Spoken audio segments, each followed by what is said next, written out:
Hello and welcome to Dark Souls podcast episode number 33. Today I'm joined by the one and only, literally, this is the only other person in the room, Keza McDonald. Hello. How are you doing, Keza? I'm okay, I'm good. I haven't played any video games except for this one video game for all of the hours. Well, this is the thing. I'm in a very similar boat. I don't know how it's managed to suck 30 hours of my life away whilst it felt like no time at all, but I've been completely just in the deep end with Monster Hunter 4. So we thought that rather than talking about loads of stuff like usual, we just talk about Monster Hunter 4.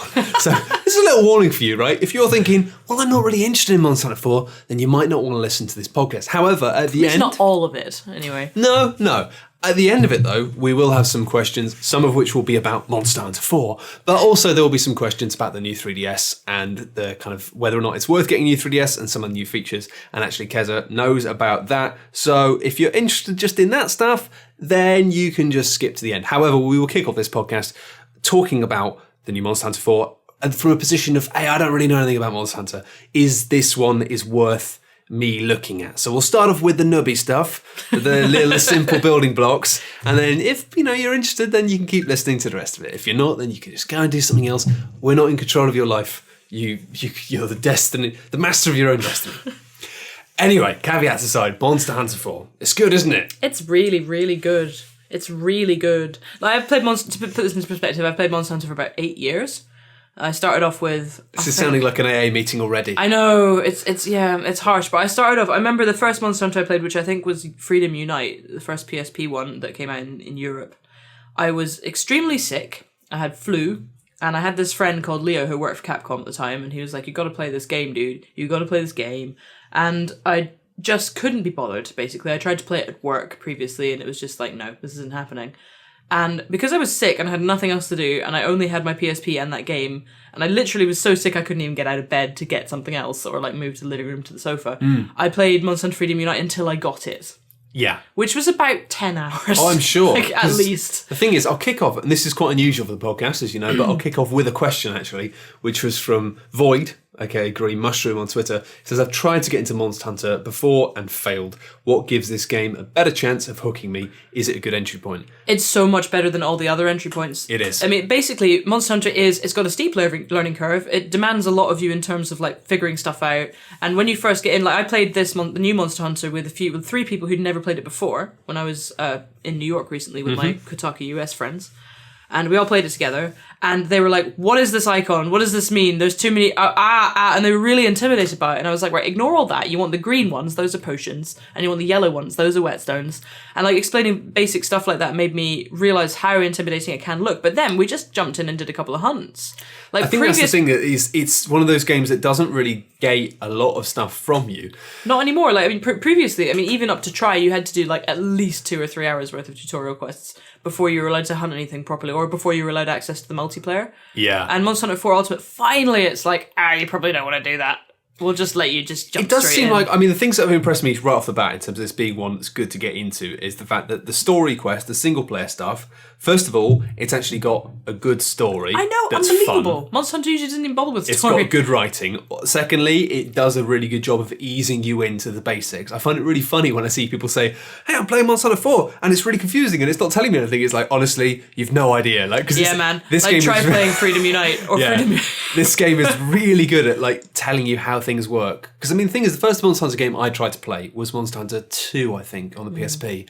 And I played it for about 6 or 7 hours. And my memory of that game was running down a hill, trying to fight one small dinosaur-shaped monster. Great Jageye. I can't remember. It's always the Great Jageye. And it just either killing me or getting away from me every time. And I just found the game incredibly frustrating. I didn't have a clue what I was doing. And I wandered off. I didn't know what I was doing. And the problem was there's a multitude of problems. One, you've got all these items in a box. You don't have a clue what any of them do. Yeah, they're not sorted. You don't know where to start. You don't know what you should be thinking about to begin with. Secondly, you've got all these different weapons you can choose from in Monster Hunter. You've got like, how many in total? It's like 14 now. Brilliant. I'm glad you know, because I would just say loads. I just wrote a massive 3,000 word tips article on Monster Hunter, so I've got this information fresh in my mind. I'm glad you have, because that's another thing I'll get to in a minute. But you've got these 14 different weapons type. About like 4 or 5 of those types are quite easy, and the things you sort of go, yeah, have a go at that. The rest of them, no. some of them are obscenely complex. Yeah, and you always pick the first one on the list, right? And Monster Hunter, throughout history, the first weapon on the list is the Greatsword, which is a bastard to use. It's really slow, and like if you don't know what you're doing, you will just like swing it, miss the monster, get hit until death. Yeah. And so everyone I knew who was trying to get into Monster Hunter right since the beginning of when I've been playing it, they've just picked the Greatsword and been like, shit, the controls are rubbish. It's like, no, you're just... It's like, the problem is... It's a different game with the different weapons. It's such a... With the larger, heavier, more powerful weapons, it's just... It demands such an intense knowledge of the monsters and how they move. How they move, exactly, where they're going, yeah. You get to a sense... You can't just fudge it with those. Yeah, you can't. And it's funny because it's one of these games where actually it has different senses of difficulty. And the thing is, if you play a game like, I remember stuff like Devil May Cry, for example, right? That's kind of an action game that requires finesse. I remember it was just a thing of, if you weren't good enough for that game, you would die.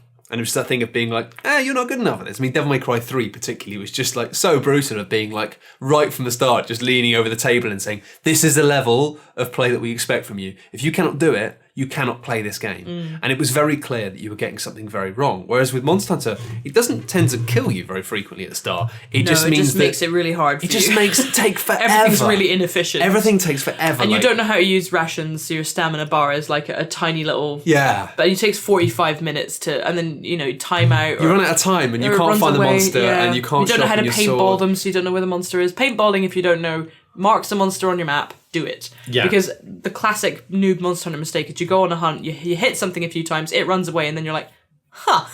So I'd say with the thing Where did it about a Monster Hunter game is it does take about 5 to 10 hours of play before it really you get it, right? And the thing is, what's lovely about the new Monster Hunter is the fact that right off the bat, it lets you start doing fun stuff. It's not just being like, hey, go and do this bullshit. Collect 4 fucking mushrooms. Yeah, I mean, it does a fantastic job actually of letting you skip like most of the boring quests. Yeah. If you don't want to do boring quests, you just don't have to. Yeah, whereas in the skip straight to past, big stuff. if you wanted to get through a story, you had to do quite a lot more of the quests, I think, if I remember correctly. You're right, yeah. Like basically all they're called key quests. Like the key quests that you have to do to advance in the game. Like they'll give you like, I don't know, 20 quests in an area. And then to advance in the game, you only have to do 3 or 4 of them. You have to do the 3 or 4 most difficult ones, basically, with new monsters. Also, so Monster Hunter recycles its monsters a lot, right? Like a lot of the monsters that you fight in Monster Hunter 4 Ultimate are monsters that you will have, if you played Monster Hunter a long time, you've been fighting for 5-10 years. And it's actually quite nice that you kind of see a monster that you already know. I've heard they freshen them up as well, though. They do. They always put in a new attack or if you're a new pattern, and it's like, whoa, look what you do now.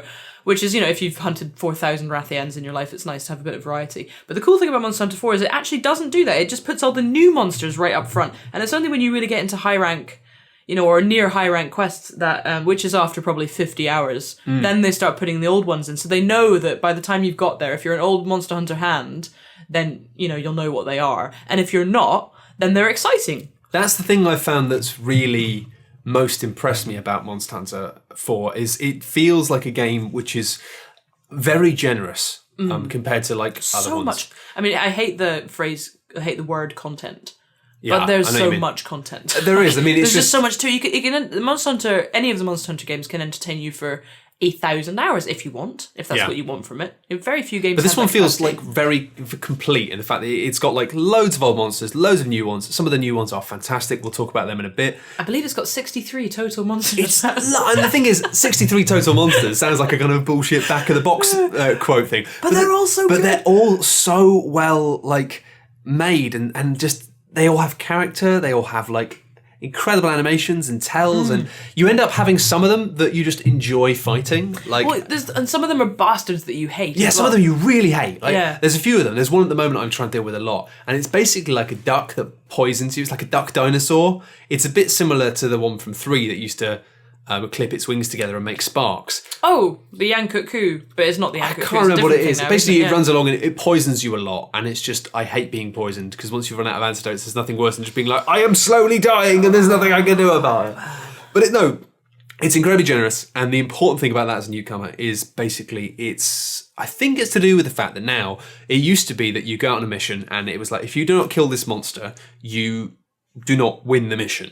And sometimes it'd be so frustrating to run out of time. You spent 45 minutes trying to kill a monster and you fail, you didn't kill it in time, and you go back with nothing. Yeah. Other than you know, when you eventually do it in a traditional Dark Souls fashion, it will be more thrilling. You'll be like, yeah, I'm fucking there. But it's still not quite good enough, because the problem is once it's happened 2 or 3 times, you're just like, I've hit a wall, yeah. I'm dispirited. However, what they've done now is they've made it so you've got a sub-quest. So it'll be like, break the monster's face or whatever, because again, if you don't know about Monster Hunter, a large part of it is about harvesting the bits from the monsters in order to make equipment and weapons. And often you get the bits by breaking specific parts of the monster's body. Like the claw, which the means face, the crest. You set up tactics to specifically, tail. like, you know, batter the fuck out of its tail or whatever. Yeah. And, you know, it gets a lot of the meta game is about that, of being like, you know, playing with your friends, being like, how can we best, like, just mess up its wings or whatever, just so you can get what you need. But now, because you can just do this and then leave, you can basically, like, and I should have done this the other night when we were trying to beat Gore Magala. We beat the sub thing, and we died twice. And if you die 3 times in total, even on multiplayer, across the whole team, 3 deaths, you get 3 goes. and you're done. Yeah. And I died twice, and it was that thing of being like, we should have cut our losses. Just go home, end via because subquest. you can cut your losses, Subquest. and you can get some stuff. You can get something rather than nothing. Yeah. But I love that. It actually adds a whole new element of risk reward. Yeah, there's a gamble involved. You know, and it's like, I mean, if you've died twice and you're at 36 minutes on the clock, you get 50 minutes to kill a monster. And you're there with 3 people and you're just like, guys, should we just go? Are we going to end via subquest? It's not going to happen right now. It's not bad. And also, I think the way it works is that you get, when you complete a mission properly, if you did the subquest as well, which you often do. Yeah, you get extra stuff. You get the stuff for that as well. So in practice, it means that I found a lot of my problem with Monster Hunter 3 was I was enjoying it. I was playing it on my own a lot. And it just felt like it took forever to make armor sets. Like, I remember trying to make I was so proud when I made a great Jaggy set, which is something which is very basic. But it took me such a long time. I had to hunt so many Jaggies to get it. So in this, it was like, with most of the bosses, it's like, yeah, if you kill a boss 3 times, you'll have like enough to make a full set of armor. Yeah, also, I think something that people ask a lot about Monster Hunter is it worth playing without the multiplayer? And for me, single and multiplayer Monster Hunter are 2 halves of the same game. Yeah. Like, the 2 complement each other, because, for instance, you'll play the single player, you'll get to a monster that you can't do, that you try 3 or 4 times and it's not working. So then you go to the multiplayer, and you maybe take on that monster with other people who know what they're doing, and you learn from that. Yeah.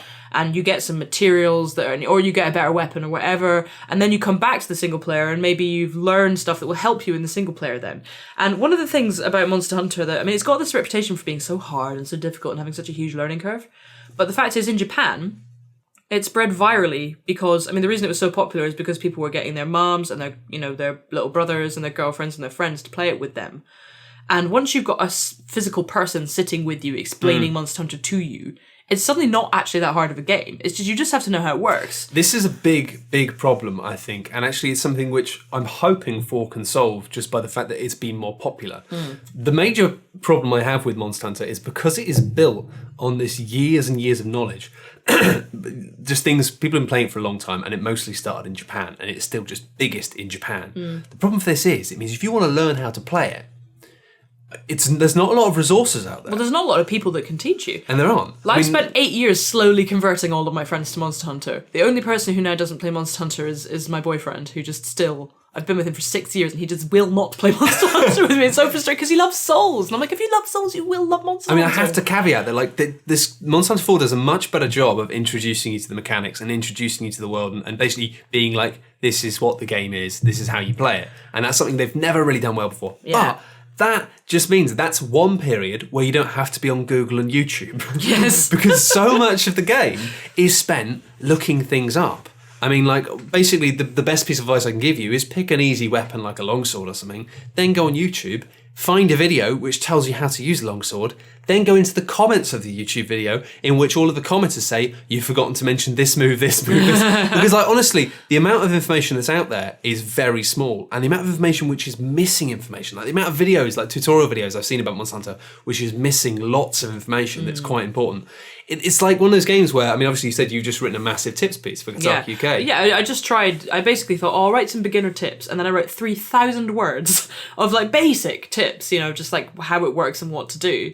And I thought, Christ, I could write 10,000 words probably of advanced That's the thing. tips. It's just ridiculous. There's so much to know. And also, like, it's so rare that you find things, especially in the realm of video games, that when you Google them, you don't just get an entire page of the correct hit, like the correct thing. Yeah, Like, I've been looking at there's new stuff. conflicting information. Like equipment bias. You type equipment. I've been doing so many weird Googles that have been resulting in like only one hit in a page, and the hit is somebody saying, "What does this mean?" Yeah. And then loads of people going, "I don't really That's know." kind of one of the things I love about Monster Hunter, and the same kind of thing I love about Souls, is that there's still mystery to it. You know, there's basically there's a massive argument going on in the whole Monster Hunter community worldwide about whether wearing certain types of armor makes your predilection to get certain rare items greater or lesser, and that's equipment bias. Yeah. And all this like all these just arcane weird things, and everybody's still like, how does this work? And I just love that. I love that it's not all out there. It is And kind of fun. I do really enjoy games that are like, you gotta learn me. It's kind of, I'm not sure exactly where I fit on it, because it is one of those things where sometimes I kind of enjoy the mystery. I kind of enjoy the fact there's lots of stuff. Like, I've been playing it loads with my brother over Skype, basically, and we've just been going on hunts together every night. And so much of the time, it'll be this thing of, I'll be like, what does this mean? He'll just be like, I don't know. And then he'll be like, oh, what does this mean? What does this do? And I'm just like, I've no idea. And it's not even like, I don't know. It's like, I've looked it up and I still don't really know. Yeah. Like, I mean, I've actually downloaded a thing which is called the Monster Hunter 4 Dex, which is basically a little program on a like computer. flashcards? It's amazing. No, I'll show you. Show me. I'll show you live. It's amazing. Basically, it's like a really basic thing. It reminds me of like old school internet.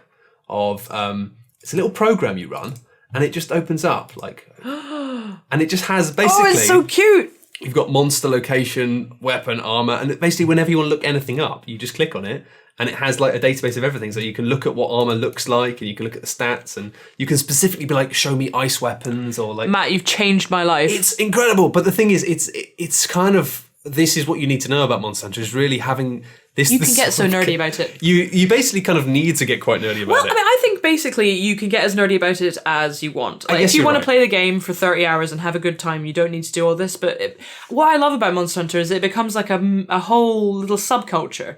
You know, and you have the nerdiest knowledge and conversations, and it's like how gaming, it's like how all of gaming used to be, where you'd find somebody who knew about gaming and you'd be like, wow, and you'd have nerdy conversations. And Monster Hunter is kind of like that within gaming now. You're right. And it's like a subculture of, and it's not like ooh, I know this, I know that. It's just a genuine sort of enthusiasm. It's the thing for of it. sharing information. It reminds me of a world pre-Game Facts, really, of people having to share information with each other. And that's, at the moment, that's kind of what I'm getting at, in the fact that because there is a complete dearth of a location where you can find out. I mean, this is great for like looking up things. You can find out about items and monsters, but on the monsters page, it just tells you stuff like statistics, like, oh, how strong is the armor on its head against lightning and stuff. In terms of like knowing how to beat them, I think it's like, nah, like, Yeah. like. You know, while we're on this Monster Hunter Dex, which is showing a beautiful bone armor set at the moment, Monster Hunter fashion is amazing. The armor is like, one of my friends who I've not successfully converted, he stopped playing, try. And one of his problems, he was just like, the armor's just too outrageous. Oh, Like, what? What is wrong with you? The armor is brilliantly The armor's outrageous. beautiful. And also the male and female hunters have genuinely different fashions. So sometimes with like the Conga set in I think Monster Hunter 2 was basically for men a pink thong, big furry pink shoulder pads, and big fluffy pink boots. It was the best thing. And for women it was like this kind of completely opposite style, like not very revealing fluff cylinder. I just loved that. And sometimes I just really like the fashion. I really like the fashion. I do, and that's the thing is, my brother like takes the piss out of me, but I basically pick my armor based on, does it have reasonably good stats and does it look really cool? Yeah, I spent a lot of Monster Hunter 3 Ultimate in the Plesioth armor because it had on the girls, it gave you a short like Nicki Minaj style blue haircut. Like, it was really good with a fringe, and it was like shiny metallic blue. Loved it. And I just couldn't give it up because I just thought it looked amazing. And every time I put another helmet on, I was like, oh, it's not as good. But it's nice as well in the fact that you start to realise that like basically the way the game works in terms of gating is that you get to a point where you kind of can't progress unless you've got better gear. But There's mostly, no levels that we should point out. There's no leveling up at all. There's no experience points. There's none of that shit. It's just what have you got? What are you holding in your hands? And what have you got entirely on your based body? on equipment, Yeah. and the equipment is completely heavily biased towards weaponry, which means basically the only thing you really need in order to continue to progress and continue to survive is better weapons. Yeah. Right? You don't need the better armor, and actually it's quite notable. And Well, depending on how good you are. well, It that's the depends how thing much is, you get hit. some people like just don't need it. But the thing is, even when I've been playing, you have that traditional thing that's ingrained in your head of, I've just spent loads of time killing all these monsters so I can get this amazing new set of armor, and it's going to be amazing, and I'm going to be doing it. And then you get into a fight, and you realize that actually you're taking hits pretty much just as hard as you were before, like maybe tiny bit less. Well, damage. it's all elemental as well.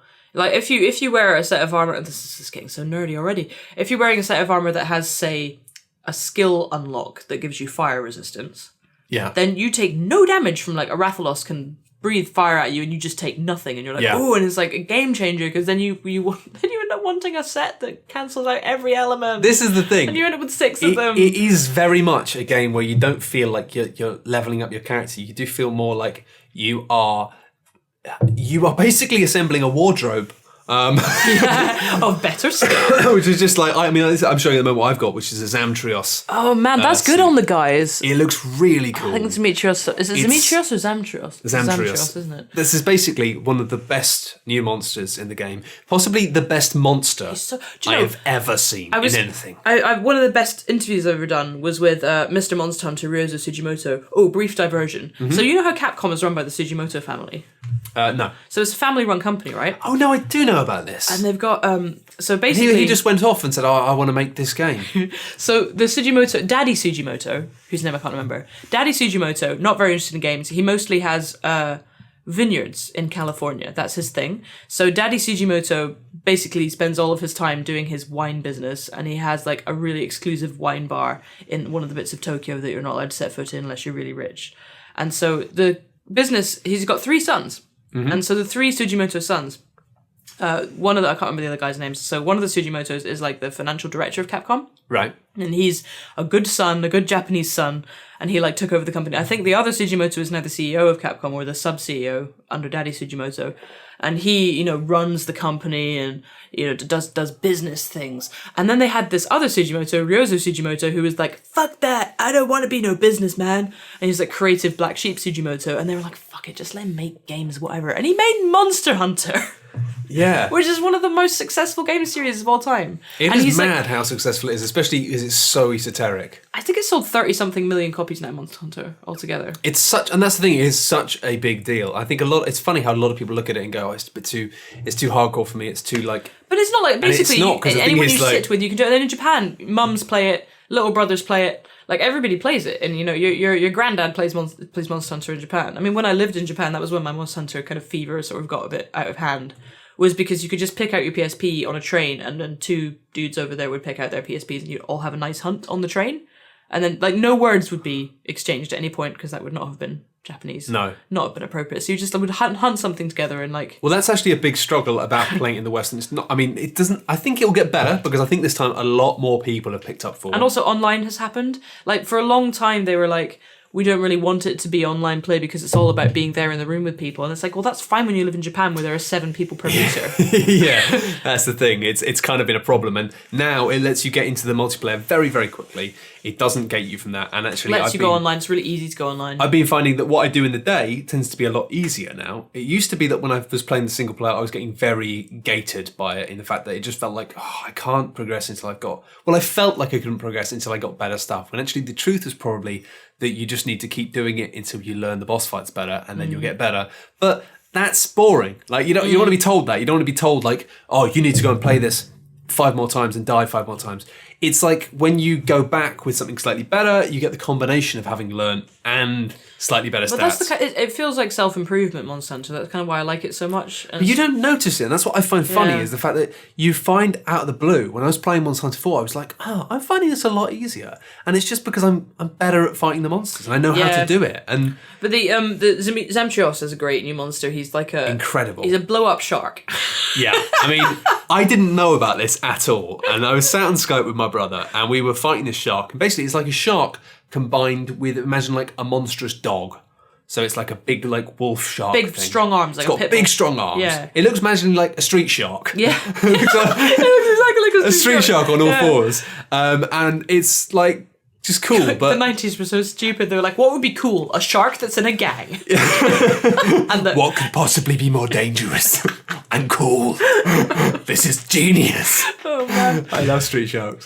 But admittedly, when I first saw we were going to kill a shark, I was like, oh, this is going to be rubbish. Because Monster Hunter 3, the big thing in Monster Hunter 3 was underwater fighting.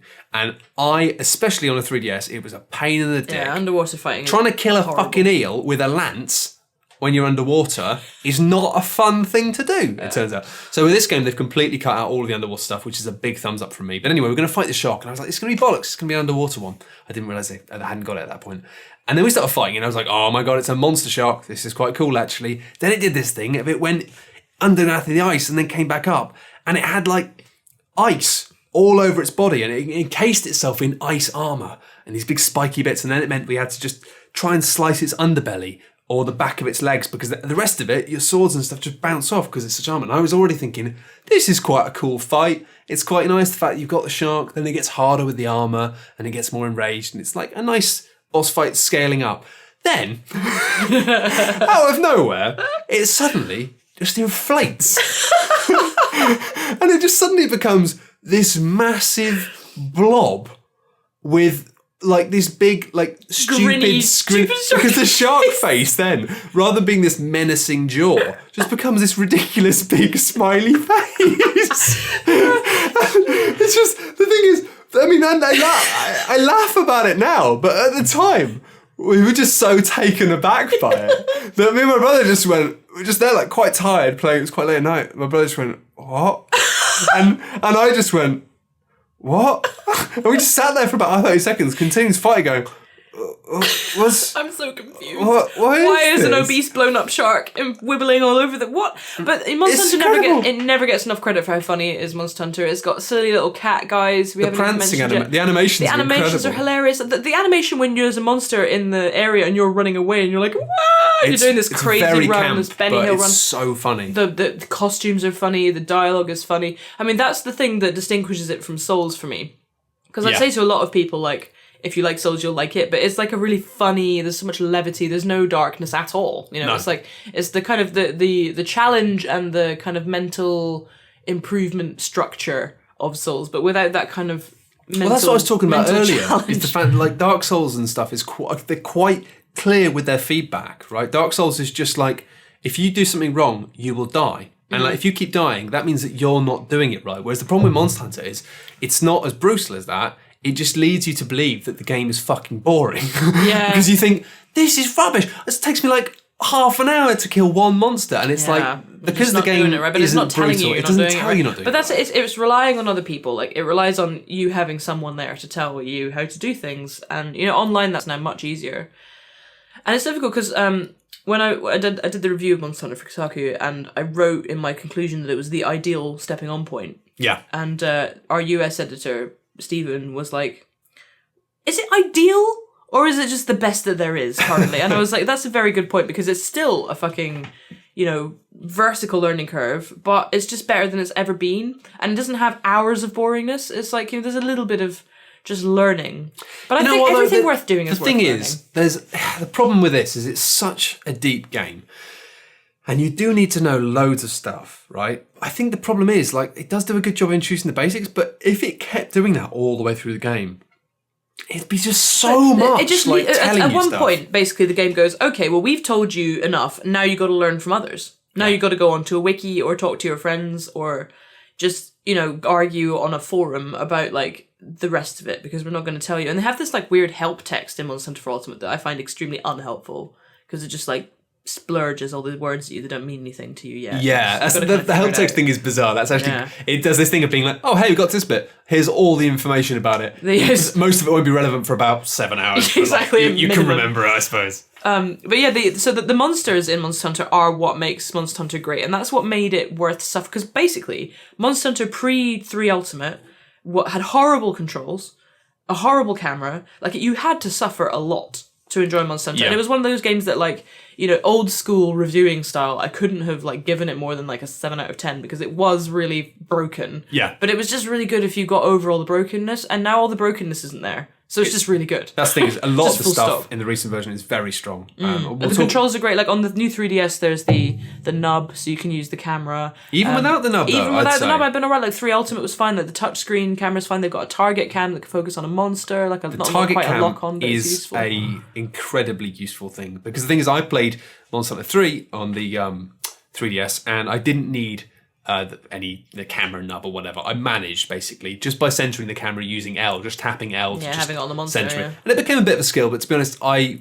came from the school of Phantasy Star Online, so having a camera that you just focus by tapping L to change it forwards, I'm down with that. I'm used to that. Yeah. But I have a lot of people saying to me like, oh, do you need the new 3DS with the nub to play Monster Hunter 4? Or like, oh, should I get the Circle Pad Pro? I'd say no, because honestly, the lock-on Don't cam, spend extra money. God, no. the lock-on cam is so useful. I'm so used to touchscreen camera now. I've actually had to really adjust to using the nub because my thumb automatically goes for the touch. Because there's like a D-pad on the touchscreen that you can use to kind of swing the camera around.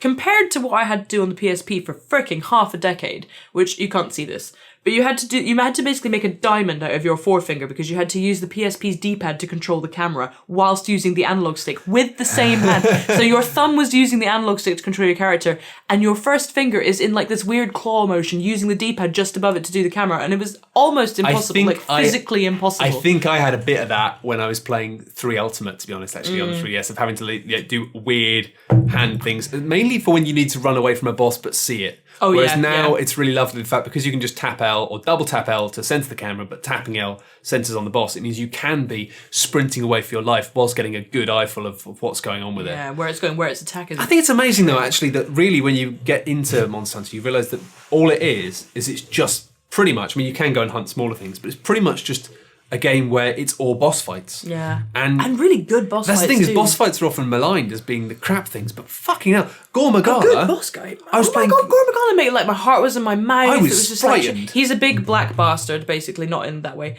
He's a big black dragon bastard. It's terrifying. And he's like a scary, like dark winged, like he's horrible. And When he starts off, he's got these very thin wings. like gossamer wings. Like Yeah. have you ever read China Miéville? How did you pronounce it? I have China no idea. Miéville? His one of his books, whose name I've promptly forgotten. Perdido Street Station, that's the one. Okay. And in that book, there's these awful creatures that start off like small and fine, but they grow into these like giant bats, and if they open their wings, they have like horrible mesmerizing things on their wings, and then they get their tongue out and they basically like suck your brain out through your mind. Through your mouth. The Gore Magala reminds me of those. It's like scary wings. Well, it starts off with such a kind of like creepy manner. Have you realised it's this big dragon, but then it's like, it's got very thin, and they feel light as well. I mean, a lot has to be said for the quality of the animation in this game, just give a real sense of the... Yeah, I mean, they always say, whenever you ask, and like Rosa or any of the people on the Monster Hunter team, like, what do you do how do you make the monsters? They try and get enough inspiration from real life animals that they look like, they look to our animal brain, they look like they should be real, like their movement is right. Some of that is so clever in terms of the ideas they take from nature and the way they combine things that are things that actual animals in the real world do, but to create these fantastical, strange new creatures. Really, it is. I would go as far as to say it's the best monster enemy design in all of games. I think it's incredible. easily. Like the new, what's it called, the monkey dude. Lala? Yeah, That guy. God, the Kucha Lucha, or whatever. Oh, the Quechuacha. Quechuacha. Yeah. I wish The they- orangutan guy. Yeah, but the fact that he does that like kind of thing that's similar to butterflies, of having like a really stupid fun face, but then has these big ears that he flaps over his face as a shield, but then the back of his ears look like these giant frightening eyes. Yeah. So when he goes into berserk mode, he just changes his Monster demeanor. Hunter is so good. It is, and that's the thing, is the way that you realise the different states of the monsters. Like, considering you think so many boss fights are just like, oh, it's the bit in the boss where the boss goes red, which means the boss is angry. There's the weak spot that's glowing orange. None of that. With this is like, you actually get a sense of like their demeanour and their appearance. Angry with changing. you. Like, it's furious with you. Like, one of the great things about Monster Hunter, people sometimes say, oh, where's the health bar? It's like, well, you have to look at it. You have to be like, if it's got freaking a couple of gaps in its like wing, and it's got one broken arm, and it's just furious and angry and like hitting Then out it's at you, probably and you're almost like, dead. oh god, yeah. And when Gore Magala does its thing where basically it kind of screams and it kind of sprouts these like purple horns and everything kind of goes bristly, and it's just like, fuck. Oh my god! I'm so scared I of don't it. think we even got that far. Oh, didn't you? Oh man. The thing is, that's the thing Yeah, it about gets angry. Gore Magala is it was a very long fight. It's aggressive, that And thing. the thing is, it starts off as this weird, like, almost like wizardly thing with its weird, like, cape-like wings, and it moves quite slowly, and it's not terribly aggressive, and it doesn't seem that hard. And you kind of think, this isn't too bad. But then there was a point about halfway through the fight where we got it quite down a lot, and I actually made the mistake. I put a trap down, because obviously there's the thing, if you can get better rewards if you trap it. Yeah. So I was like, it's almost dead. No, it's not. Put the trap down, chuck some bombs at it. No, it's not almost not dead. dead. And then there was a point about 10 minutes later, after ragging on it even longer, where I just remember turning around and I was trying to drink a potion and sharpen my weapon whilst watching this thing leap around and savage my brother. And just the way it was moving and the way it was, the ferocity with it, I just thought, we're going to die. Yeah. And it was this thing of just you get like, this proper feeling knowing. of, it's gonna, like, this thing is gonna kill me. It wants to kill. I'm not supposed to be hunting And it did. And it did. But the thing is, it was just, I knew at that point, it didn't happen for about another 5 minutes. But just watching the way it moved, it's just like, we've bitten off more than we can chew. This thing is incredibly dangerous. And we thought it was dangerous, but we hadn't made it angry yet. Yeah. But I think that's one of the wonderful things is you end up having a weird relationship with the monsters almost. I would go as far as to say it's a relationship. Yeah, because some of them, like, you get to know it. Some of them you feel like, like with him especially, I'm looking forward to beating him because it's this thing of being like, it's a genuinely worthy. Well, it's like Dark Souls, you feel like a god when you win. Whereas you've got some monsters that are just annoying and they and you're jump like, "You around, they bastard." poison you and you hate them and you just enjoy killing them because you're like, you're a dick. Or you've got some that just like, the rabbit, what's it called? The Lagombi. Lagombi. It's just a fun fight. It's not very difficult. Yeah. But it slides around on It's the ice. a really angry big rabbit. It's an angry big rabbit on ice. and the gorilla guy, Kongolala, not the Quechuacha, but the Kongolala's funny. I like fighting the Tetsukabra, Tetsukabra's fun as well. who is like a cave beast that has big boulders in his huge jaws. Yeah. And he basically, his entire strategy is pick up big boulder and throw it at you with jaws. Yeah, or just But put one in he's front just- of you. He's like a really angry armor frog, and he just amuses me. He's like a big toad. They're And good. I just- They're all good. Yeah. And it's just, I mean, There's not a single dud monster, actually. I don't think so. I think they've actually gotten rid of a few of the monsters from previous Monster Hunters that were just a bit boring. Like, I really hate Plesioth. Partly because I farmed him so much for my armor, but I just think he's a rubbish monster. Yeah. Partly because, like, I used to have to fish him out of the water. It was just tedious. So farming is less of an issue in this one. I feel it's a way more, as far as I can tell. I think in the people say in the late game it still gets to be a bit of a grind. Yeah, I mean, I'm in high rank now, and it's a bit farmy, but it's like I've had such a blast with it. I've been playing it for, I don't know, maybe 70 hours by now, and I've just had a blast. I've had such a good time. It's a lot more generous, and the multiplayer is. I mean, I'm just enjoying the fact that with the multiplayer, it's not just like, hey, do you want to log on and play it? It's like, I'm chatting to my brother on Facebook the other day. I'm like, oh, that new armor, if you put this jewel in it, then you can get rid of that. But then if you put these jewels in it, you'll get this. And Dude, I got to tell you, so I got Quintin, friend of the podcast, on the podcast very often. yes, Mr. Dark Souls, Quintin Smith. I got him into Monster Hunter just through attrition, basically. But we played a lot of Monster Hunter 3 Ultimate together on the Wii U. And so I took him out to hunt his first Brachydios. And Brachydios he's nasty. He was like 3 Ultimates poster monster. He's like a rocky monster covered in big chunks of rock, but also explosive slime. Like, his arms are full of explosive slime, and he does this thing where he, like, gets up on his hind legs and he, like, slobbers all over his forearms. And then he's just coated in this explosive green slime, and he just, like, slams in front of you and just leaves this slime trail and then jumps back and then it explodes. Like, he's a bastard. that sounds horrible. He really is a bastard. You get to him in high rank in, or like Hunter rank 4, I think, in the multiplayer quest. But he's great. He's really good fun, but he's a bastard to fight. I mean, especially if you're a close-up fighter. Like, if you're a gunner, then he's less difficult. But if you're a close-up fighter, because he just keeps going, boom, explode. And so we hunted this Brachydios, and we hit it like 4 times, and we did the thing where we surprised it, and it dropped like a shiny item. And so we got that, and Quintin, this is like his first ever Brachydios hunt. He got out there, he gathered the shiny, and got a Brachydios gem. Oh, is that like a super rare It's like a thing? 0.5% drop rate. Wow. And I was like, what the fuck? You got a gem? And he was like, what? And I'm like, that's a gem! That's a gem! Yeah, I was furious. That's a gem! I was like farming this guy, and I never to this day have gotten a Brachydios gem. And this first ever hunt of this guy, 0.5% drop rate, he got a gem.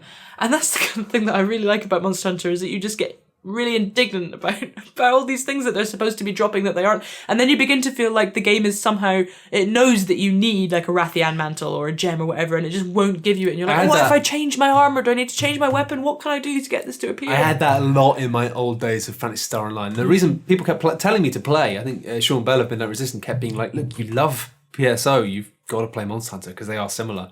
And I spent like, I think a whole day doing 20 runs of Ruins 1 just to get one drop that I really wanted. Just I thought, I'm getting this drop. It was like Delsaber's Shield, I think, because I had Delsaber's Buster. And if you have the combo, then it's rude. Anyway, it was I get that. But the thing is, I think what I struggle with early Monster Hunter games is the fact that when you got to the mid game and you have to grind, fair enough, you've got this far into that game now. Yeah, but it did grind from the beginning, and it was like, it's kind of unnecessary. Right? Yeah, that's kind of stopped, and I feel like that isn't the case. You don't really have to grind way until easier. Quite later, and also, I love what they've done with the single player stuff, and the fact that I've been playing a bit of both. But I love the fact that you've got this new expedition mode that allows you to go out. And the great thing about it, two great things, is A, you can stop an expedition whenever you want. So if you get halfway through a fight and you either think, oh, I'm bored of this, or, oh, I've got to do something else, like, I don't have time to do this, you can just beat up the monster a bit, get an item off it from it, like, hurting it a bit, and then leave, and still get some rewards. Secondly, they've done, again, with the generosity, they've put in, like, shitloads of the old weapons and old armor sets from old Monster Hunter games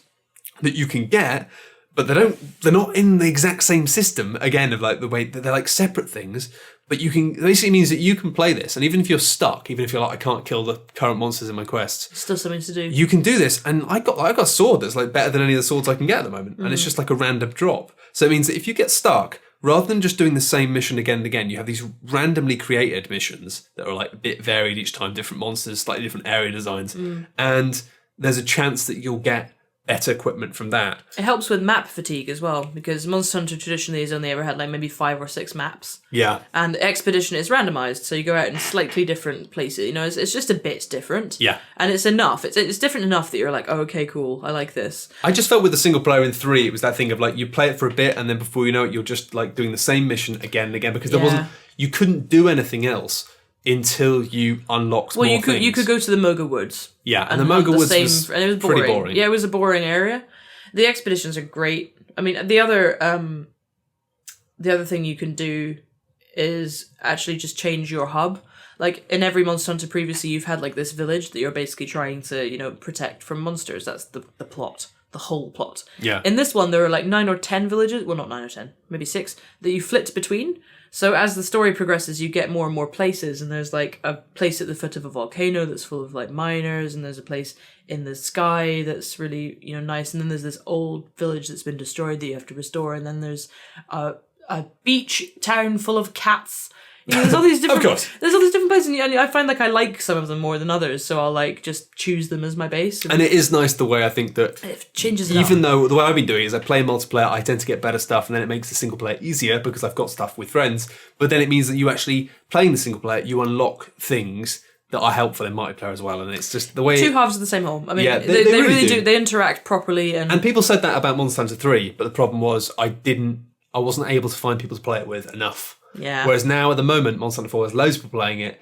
It's quite cool. Quentin used to live like 15 minutes down the road from me. Well, he's not doing Monster Hunter 4. I've talked about it. He says he not? He doesn't have time. What? He says he's not doing it because he lost too much time. He promised me like a year ago. I know. When he said, I don't have time.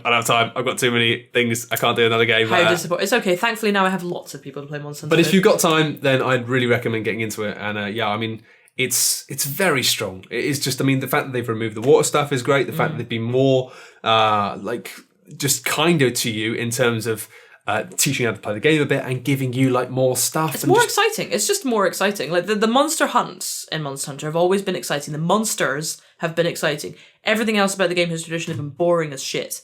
And now they've changed it so that almost everything's exciting. Like there are some bits that are less. They know what stuff is bollocks as well. Yeah. They worked out that the whole thing in the past where you had the little like acorn buddy who followed you around. It was that thing of like you had to level him up. Cha-Cha. You had to remember to talk to Cha-Cha to level him up, and you had to choose what to specialise in and all this stuff. Now they've just got the cat thing, which basically means they get better without you doing anything, but then you can tweak them by doing loads of street passing, and you get new cats with street pass, and it's quite an elaborate system. The cat system, I could go on about that for 20 minutes and I won't, because it's not very interesting, frankly, but the cat system is great. It's really silly. And even the fact that in 3 you had that bloody farm that you had to maintain. Yeah, and that's no longer Now it's just like they've boiled down to what it is, because the farm used to be a way of just multiplying items, basically. Now there's just a bloke who just says, he's like, do you want to multiply items?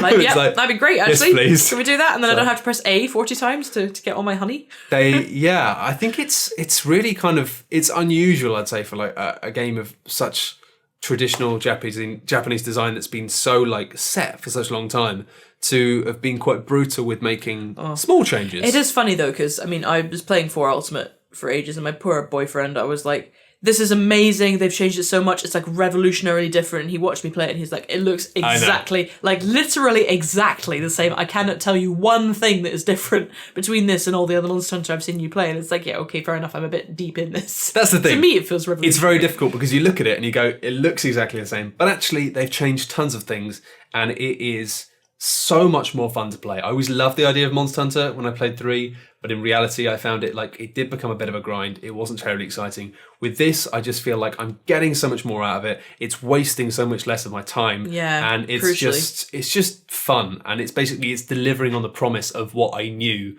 the game could be. So yeah, it's a pretty hearty recommendation. Also the fact that lots of people go, it gets a bit of a grind after 50 hours. Like honestly, I've played it for 30 hours in a week, and it hasn't felt like that. Like I've just been excited that every night me and my brother have been like, oh, should we get shark armor tonight? Yeah. And then we both get shark armor and we're like, yeah, shark bros. Yeah. And then we go and we're like, what are we doing today? Have you still got monster decks open? Yeah.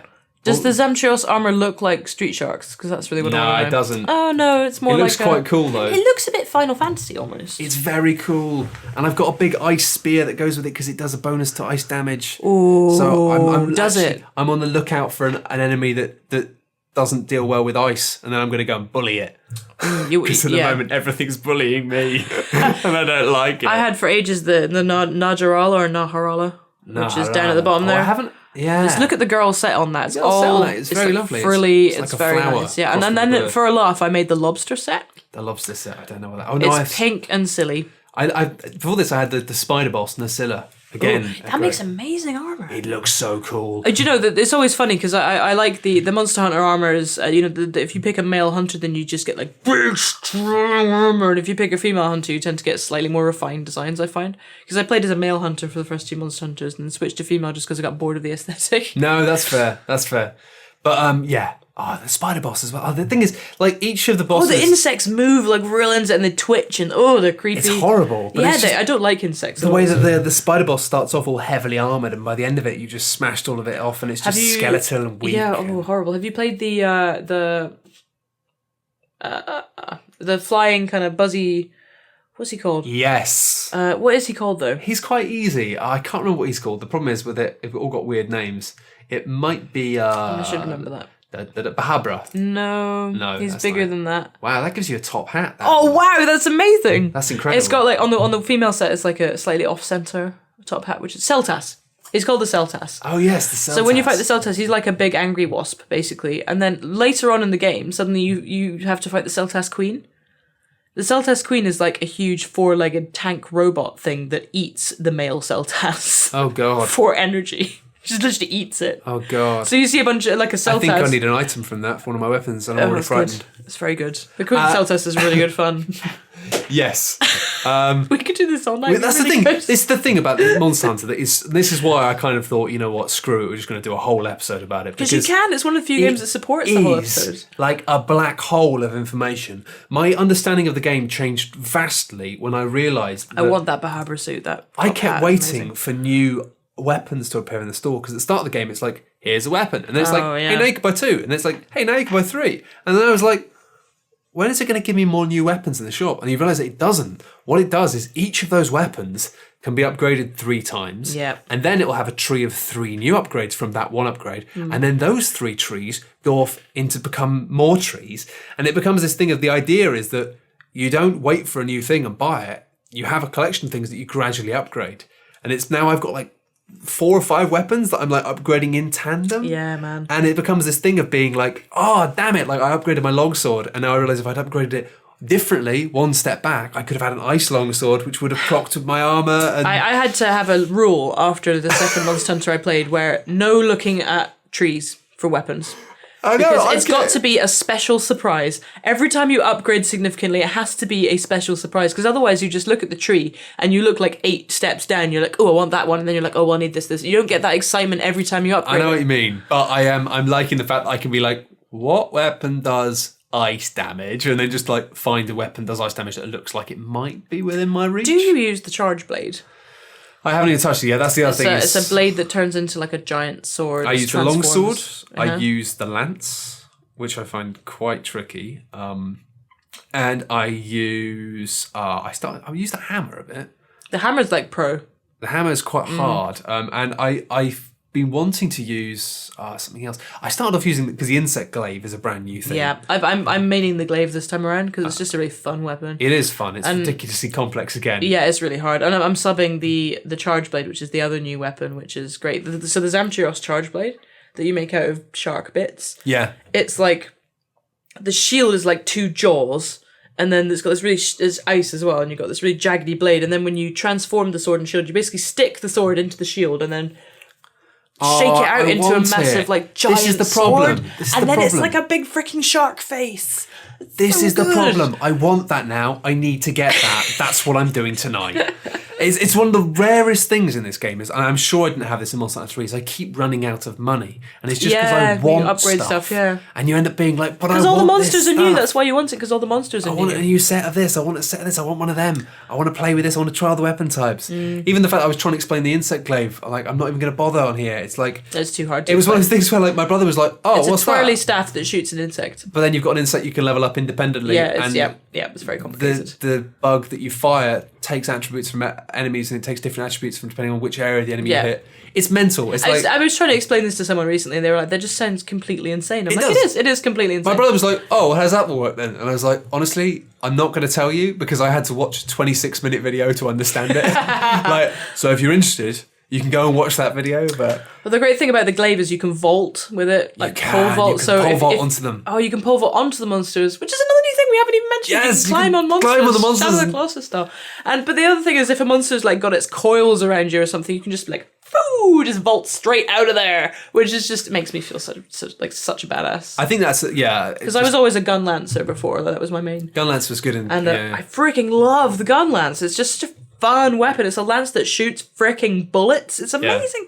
But then the problem is you're big, slow, and the thing I love about the glaive so much now is I'm just so agile. I'm Yeah. just like running around with it. It feels loads better. the whole getting on monsters' backs thing is brilliant as well. Just because, especially with the teamwork, it means you can be like, try and lure him over here so I can jump off this wall onto his back. And then you've got like once someone's mounted on it, everybody else has to stand back. Yeah. Because if you attack the monster while someone else is on it, then the monster ruin gets even more angry and Yeah. they're like trying to throw them off, and you're watching this little guy like like just hanging Yeah. onto the back. Oh, it's almost better watching someone mount the monster. It is. Well, that's the thing. I like it when someone's like mounted it. It means brilliant. It means like you can either like maybe you'll like take time to plant a bomb Do a bit of a wet next to the stoning, monster, yeah. or more often than not, you just be like, whew. It means you can safely step back, heal up, sharpen your weapons, and all that stuff. And then Sharpen your tools. it is fabulous. Honestly, it is. I'd highly recommend it. I think with Monster Hunter 3, as somebody who played it on my own on the 3DS, I couldn't really recommend that as a single player experience. No, I it's think difficult. It has There's to be way more variety and way more incentives to keep playing in terms of story and in terms of just not dropping you against brick walls constantly. The single player is a much smoother curve. I'd recommend to play it on your own. Ideally, though, try and get somebody else, if it's just one person. You can get us if you like. Maybe, yeah. Yeah, just like I put my friend code on the internet recently. I did that Do it. because it's just fun. It's actually a lot So of fun to many play people with play with- randoms. Yeah. Like it's just because everyone generally knows what to do, And the gestures are funny, which helps. and everyone's But- quite friendly. Yeah, like I was reviewing Monster Hunter, so on the day it came out, I went in and basically just like strode in there with my great armor and my big sword and was like, "Hey kids, who needs help with that poor Magala?" kind of thing. And it was just a great time. I had such a good day. Everyone was just like, "Wow, where did you get this?" That was the only time I ever feel elite because there's always someone out there with so much more time than you. And the I game's been know. out for 2 days, and you've got somebody who's on their 3rd prestige on Call of Duty or whatever, and you're just like, "Oh fuck you, dude, fuck you." I know, I know. I got to be the person that everyone was like, "Fuck them." I've got nice things. Very briefly. You can't have them. But yeah, Massively enjoying it. Highly recommend it. Get on it. Can I just say how pleased I am that after all these years of trying desperately to try and convert people to Monster Hunter, now when I go on Twitter or wherever, or Facebook, a lot of my feed is people just enjoying it. Yeah. And I really love that. And, I'm loving how much attention it's getting. And 3 was the first time, because the thing is, like, before that, it was just such a brick wall. And I think, like, 3 was... 3 was the first Monster Hunter that you could say, try it, without being like, try it, but. Yeah. But it was still, there was a lot about it that really frustrated me. Of course, yeah. The underwater combat was just too much to try and add into it. Obviously, the fact as well that you just...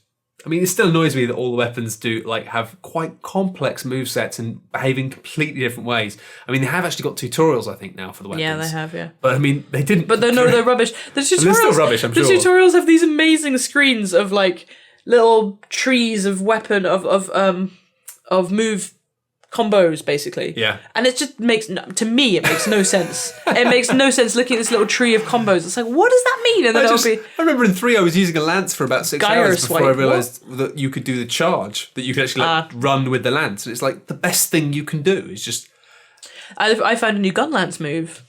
Bear in mind, I've been maining gun lance for like 5 years, Yeah. and I found a new move via a YouTube comment.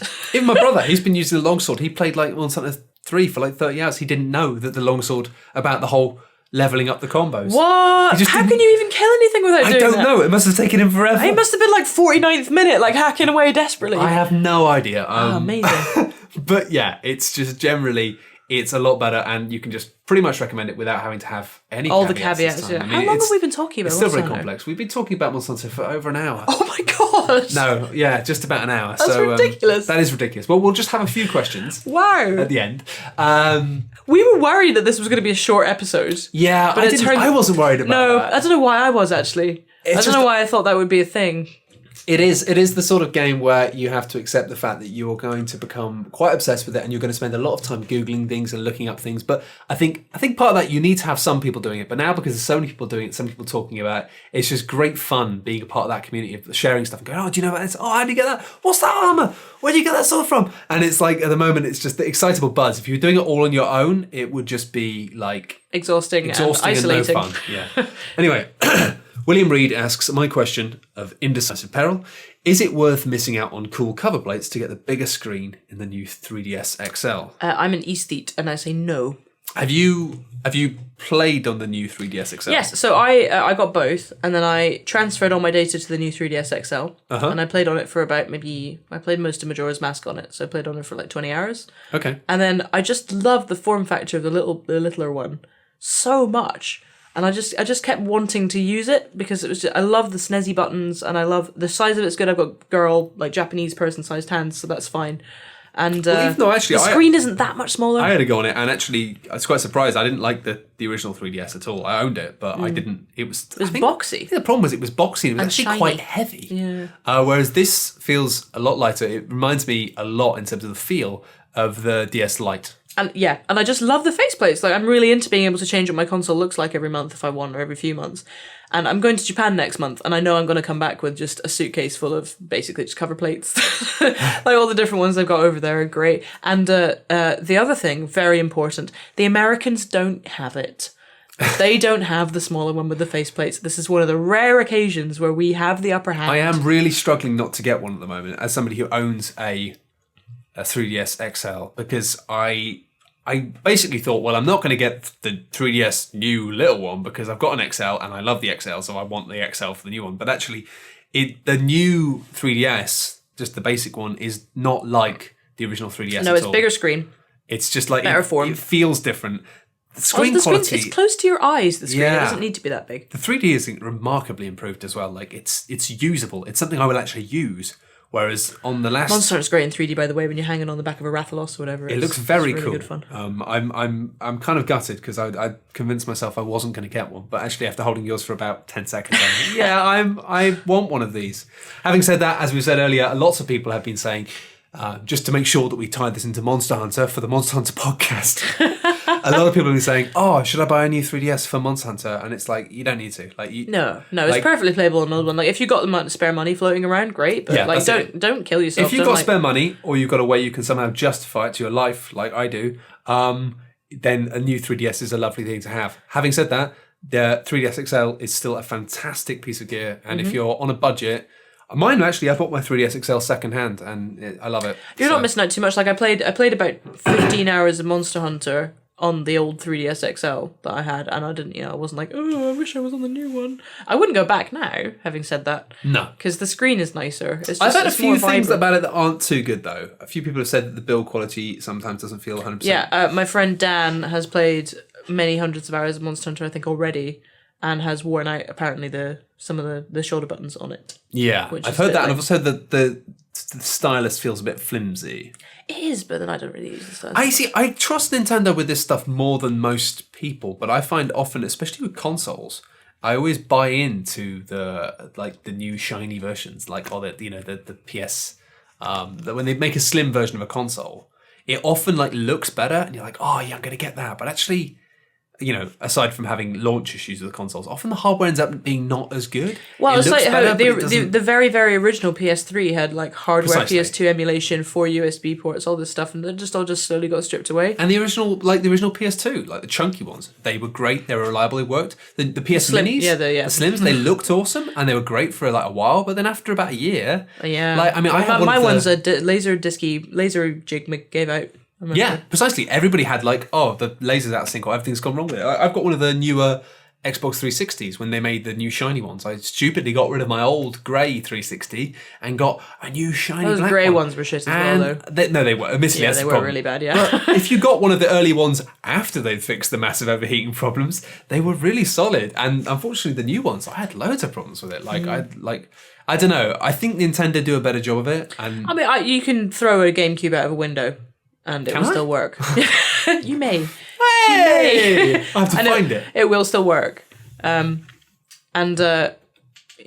like Nintendo's hardware design, I think, but usually it's like the second or the third iteration. I that's don't the know best how one. they make me want each one though as well. Yeah. I'm not a sucker for iterative You know, hardware. when I went I went and interviewed the queue of people for the third wave amiibos at the Nintendo store in New York, and I was asking them, why are you buying these? Because I've basically, for me, it's become a matter of principle not to buy amiibo now, because I love plastic stuff. Yeah. And I really like Nintendo. Well, as you know, I've got one, just one. I'm seeing the Toon Link over there, who's really good detailing on the smock. It's so instance. good. It's really He's so nice. cool. But so I basically drawn the line at amiibo. I'm like, I'm not spending 400 quid on all the. I'm just not doing You it. already like buying little plastic things though. Yeah, I mean, I have a lot of plastic stuff in my That's a house. slippery And, slope I for you, I have think. cabinets full. I have 2 display cabinets full, and it is a slippery slope. It's a proper Mine was issue for more me. of a kind of a show of my own ability to See, I release. wouldn't have the self control to buy one. Yeah, you know? I only bought one because I knew I had the self control to buy Yeah, one. that's it, and I don't. So that's why I'm not buying any That's Amiibo. fair. But I was talking to all these people in the queue, and I was like, "What is it about Amiibo that makes you want them?" And one guy was just like, "I mean, Nintendo could just fart in a bag and put it on, and people would buy it. Like it's just there.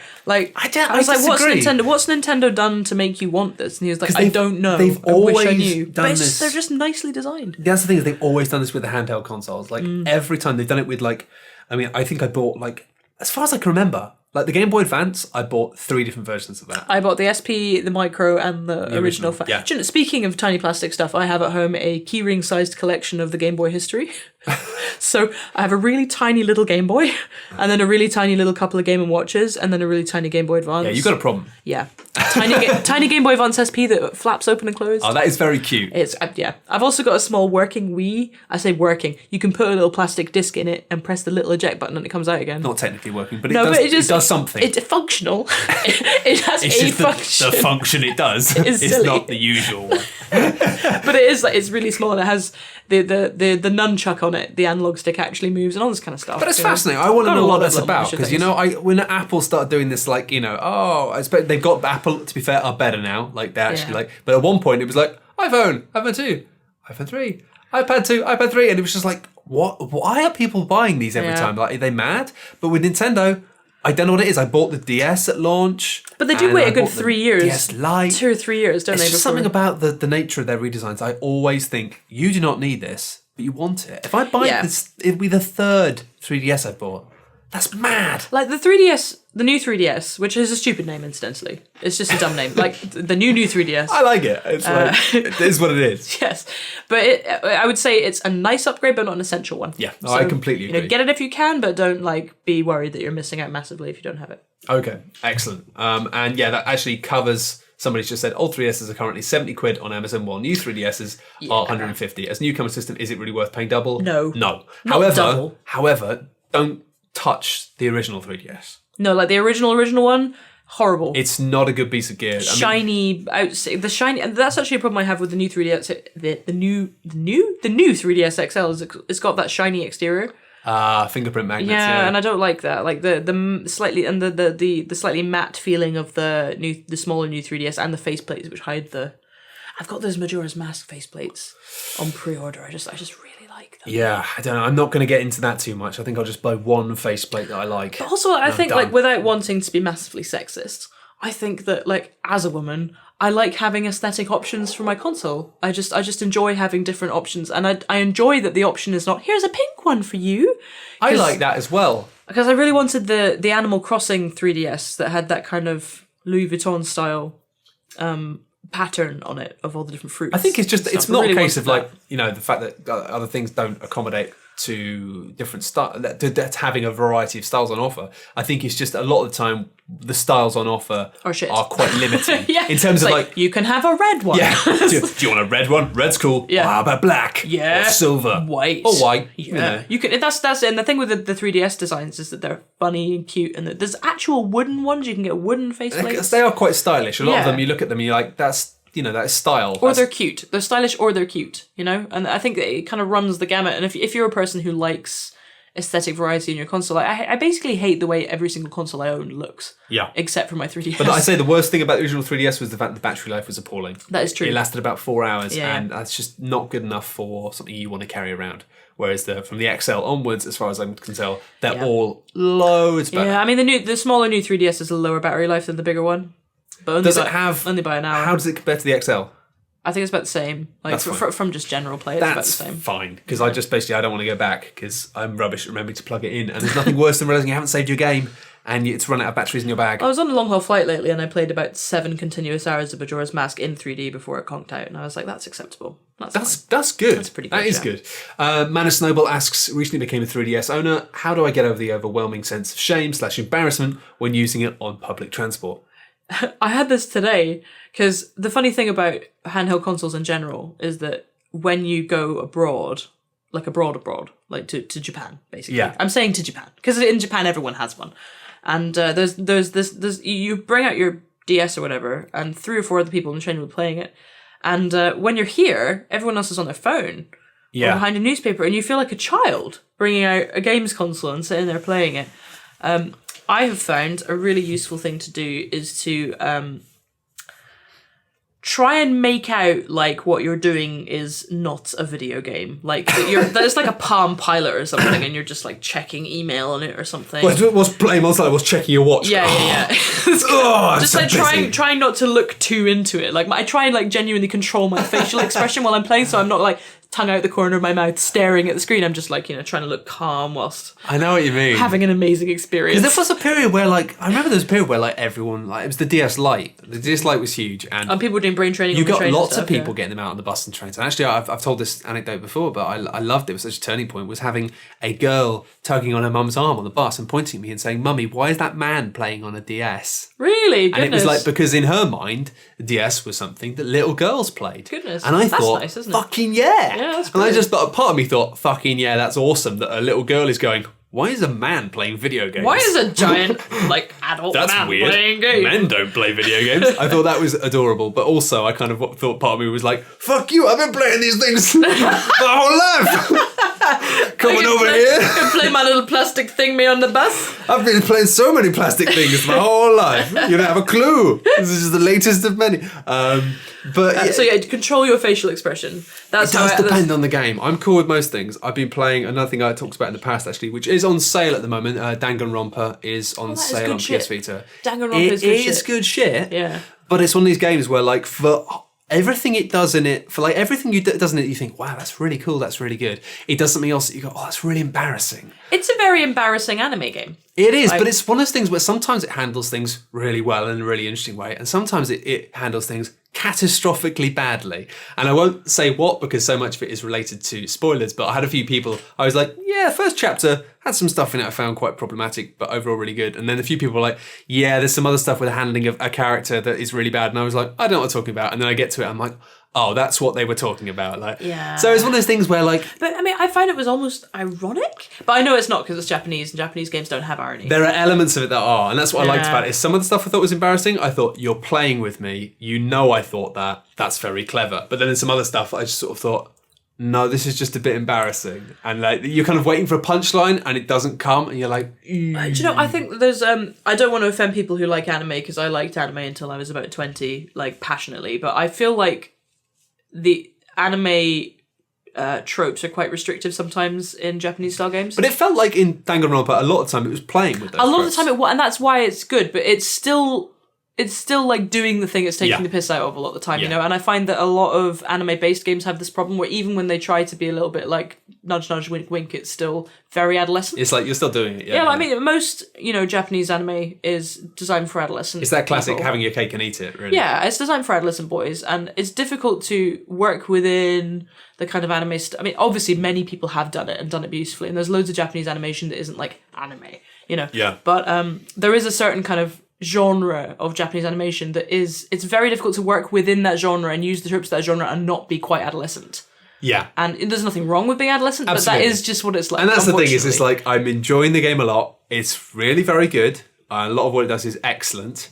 But at the same time, it's one of those games that when you're playing, I play it on like, you know, public transport. When you're playing it on the tube and you've got people sitting next to you, you just sort of feel like, oh. This is my cartoon It's like game. every time people sit down next to you, you want to go, look, I know you were looking over my shoulder then, and I know it had a picture of like a girl crying on a bed with an upskirt panty shot, but it just does that from time to time, and I don't agree with it, but there's some other really interesting elements in this game, and it's actually very good. And dear. it's just like, it's one of these things where I end up just feeling embarrassed. And I mean, this is what I've talked about it so many times in the past. That's why people get really defensive when people talk about things and go, oh, you're trying to censor games. It's like, no, I want them to be good, but like not... They don't have to fall back on that stuff. They just don't have to. I don't ever feel like anything should be embarrassing on public transport. Yeah, I mean, it's like when you're we do anime reviews on Kotaku quite a lot, and I read almost everything that goes up on Kotaku now because I have to change the colours into colours and the I's into I's with an S. Sure. And so the anime reviews I find really entertaining because invariably about 2/3 of the way through, our guy Richard Eisenbeis, who does most of our anime reviews, will be like, yeah, so there's a lot of underage girls in revealing outfits in this, and it's just a thing that's in literally every review. Like, yeah, so there's quite a lot of fan service with the young girls, and it's a bit uncomfortable every review.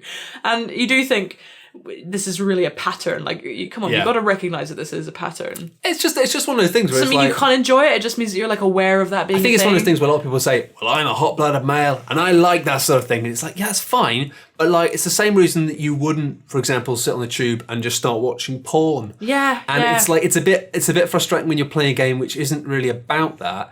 And all of a sudden, the problem is with it is often you'll have patches of like 2 or 3 hours where nothing questionable whatsoever will and then appear on the someone's screen. watching suddenly. And then out of nowhere, you just have within 5 minutes, you just have a load of stuff. You're just like, oh God, this is... And you don't know when it's going to happen. And when it starts happening when you're like in public, or like when you're, you know, sitting next to a loved one, or just surrounded by strangers that people can see the screen, it's just very embarrassing. It should come up with like a little thing, like a little in the corner of the screen, just a little pink icon or something, a little circle, just to be like, God. something sexy is going to happen in the next few minutes, just so I could be like, all right.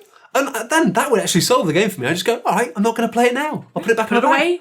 Play it alone. It's later. like I play it at home when I'm on my own, when there's no one to bathe in my embarrassment. But you know, I thought like Catherine was a game that was very much within the anime style. Could you and imagine if that was handheld? That would make it such a different game. It would be a and it different would not. I would not like it as much the because puzzles as well, like the puzzles. I can imagine the cube, you know, the kind of cube. Well, what I puzzle loved stuff. about Catherine was there was something about it that was quite seedy, and it was. It was, but the thing is, right? Okay, was supposed to be. That's exactly. Yes, that's exactly it. Like, it was seedy, it was sexy, but it was like supposed to be kind of But you were supposed to sit edgy. and play it on your own. Yeah. And it would ask you very pointed questions that were not questions about what you want to do in the game. God. It was like we've had asking this questions conversation about you. before, haven't we? We have, I'm sure we have. But sitting with in my living room, when my partner would wander in and just watch me play for a bit, and then it would come up with like, "Do you believe that long-term monogamy is possible?" You're like, this isn't a good time. PlayStation 3, this isn't a good time. Exactly, Can we talk about this later? yes. And it was really funny. Like, and it says things like, do you prefer, like, do you consider, like, one of the questions I swear was, could one person ever satisfy you sexually? Yes or no? And it was like, oh my god. That's the funny thing. It's like the thing is with Do Catherine, you watch porn regularly? Yeah.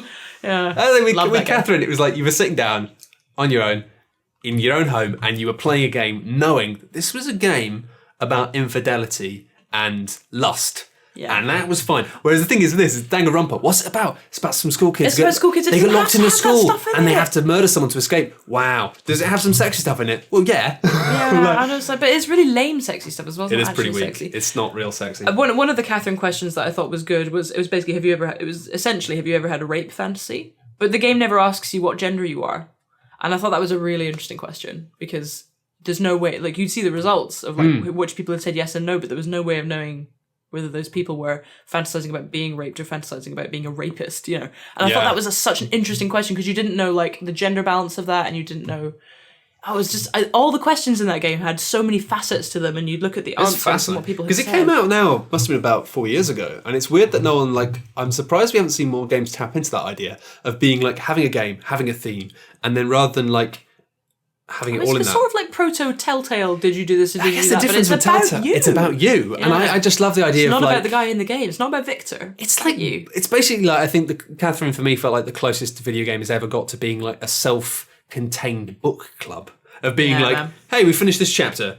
What do you think about the themes? And then how do you relate to but them? there are also so many characters in it who were, because they had Victor, who was the classic emerging adult. I don't know what to do with my life. Should I get married? Oh shit. He's a loser, really. Yeah, he is a loser. And then they had the classic, like, 21-year-old, I've just had sex with a woman guy. Yeah. And then there was, like, a few other people who were sort of somewhere in between, or, like, a broken-hearted divorcee was one of the... Yeah. And you It just, was all they about all just- had different attitudes to relationships. And I was, like, 20 or 21 when I played that game, and I was very much at the stage where I was like, what do I want from my life and from relationships? And it really spoke to me on all these levels that weren't about the game. That's the thing that's cool about it. And Yeah. also, it wasn't a game where it was like, do you cheat on your girlfriend or don't you? Which is how they marketed it. And it just wasn't that game. It at all. wasn't that game. I think that was fascinating about There it. was no moral at the end. It was like, oh, you're bad at The story in itself, the story was actually not that good. It was more that it was just like it used Made the you story think, to yeah. make you think. Anyway, Sorry, we went off on a massive tangent about massive Catherine. tangent, but it's what fine. were we even talking about before Catherine? Whether the new 3DS is worth it. Yeah, so that's obviously Monster Hunter. Good Anyway, chat. finally, a very quick question. Luke Summerhays asked, do you have any moral objections to the apparent glorification of big game hunting Monster Hunter exhibits? I don't think that's true. I just don't think... I mean, that's kind of a loaded question because it suggests that Monster Hunter glorifies big game hunting. I do have a moral view on it, which is that it is the proper primal hunter thrill of going out and killing something and making trophies from its face, and nothing's dead. Yeah. The beautiful ecology of the world has been preserved. I do think it's a bit weird. I especially like... It's a conquering thing. I find isn't it bizarre that people are still, like, for fun, going out and getting guns and shooting things dead. That's messed up in real life. It's just like, there are so you many can other... You can shoot much more interesting things in not real life. Yeah. Precisely. I did realise at one point, years ago, that Monster Hunter was a bit fucked up when I basically was going out hunting a monster fully clad in armour made from dead versions of it. And I was like, that's got to be intimidating. You just walk up to a monster and you're just wearing its mum's Hey head. guys, I'm wearing your mum. Yeah, exactly. I just thought, this is a fucked up game, actually. That's kind of dark. Your mum sends her regards. She's my trousers. Yeah, no, there's no moral problems with killing dragons. It's fine. It's fine because they're not real. Or if they were real, then no one can remember them. So it's fine. If they were real, they're now extinct. They're gone now. So hunting's fine. So hunting's That's very fine. paradoxical, isn't it? It is. Great. Sort of. Anyway, that's been a slightly longer, unbelievably, in the episode in which we only talk about one game. It's a good 15 minutes longer than most normal episodes. But hey, that is the nature of Monster Hunter. For those of you still listening, you probably like Monster Hunter, so it's fine. Those are people who are still listening to it despite the fact they don't like Monster Hunter. You probably need to take a step back and look at what you're doing with your life. Must have been a boring commute. It must have been a really long, dull commute. Or we're just really interesting. even about things. I don't know how interesting we can be about Monster Hunter. One or the other. But we will continue, hopefully next week, with just going back to normal, talking about a variety of games. Although, secretly, we'll probably still be thinking about Monster Hunter. Goodbye. Goodbye.